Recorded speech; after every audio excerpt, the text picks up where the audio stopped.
Hi friends, இது 2 நாளுக்குள்ள mini vlog தாங்க. ஞாயிற்றுக்கிழமை காலையில் போல் சாம்பார் இட்லி பொடி வச்சு சாப்பிட்டாச்சு. காலை டிஃபனை முடிச்சாச்சு. முடிச்சுட்டு ஒரு 11 மணி போல் ரோஸ் மில்க் போட்டோம். ரோஸ் மில்க் போட்டு சாப்பிட்டோம். அவங்க அப்பாவுக்கு காஃபி போட்டு கொடுமான்ட்டாங்க. அவங்களுக்கு மட்டும் காஃபியை போட்டாச்சு.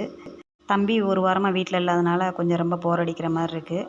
அவன் இருந்தால் ஏதாவது நம்மளை டென்ஷன் பண்ணிக்கிட்டு நம்ம கோவப்படுத்திக்கிட்டே இருப்பான். மதியம் போல் 1 மணி போல் மிச்சர் எடுத்து சாப்பிட்லாமேன்னு சாப்பிட்டேன். தங்கச்சி எனக்கு வாங்கிட்டு வந்த பார்சலை ஓப்பன் பண்ணாமலே இருந்துச்சு. அதை இன்றைக்கி தான் ஓப்பன் பண்ணி சாப்பிட்லாமேன்னு சாப்பிட்டுட்டு இருந்தோம்.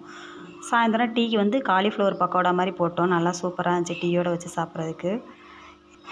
இது வந்து திங்கட்கிழமை காலையில் போல் 1 லிட்டர் பால் உர ஊற்றுறதுக்காக சேர்த்தே வாங்கி வச்சுருந்தேன். அதை அடுப்பில் வச்சதே மறந்துட்டேன். அது கொதிச்சு நல்லா வற்றி போச்சு. ஒரு 2 டம்ளர் அளவுக்கு தான் இருக்குது. அதை சரி டீ போட வச்சுக்கலாமேன்னு வச்சாச்சு. கொஞ்சமாக அடுத்து மட்டும் உர ஊற்றி வச்சுட்டேன், 1 டம்ளர் அளவுக்கு மட்டும்.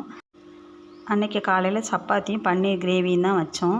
சூப்பராக இருந்துச்சு. பன்னீர் வந்து நான் வீட்டிலே ரெடி பண்ண பன்னீர் வச்சு தான் கிரேவி செஞ்சேன். ரொம்ப நல்லா இருந்தது. இந்த வீடியோ பிடிச்சா சப்ஸ்கிரைப் பண்ணி சப்போர்ட் பண்ணி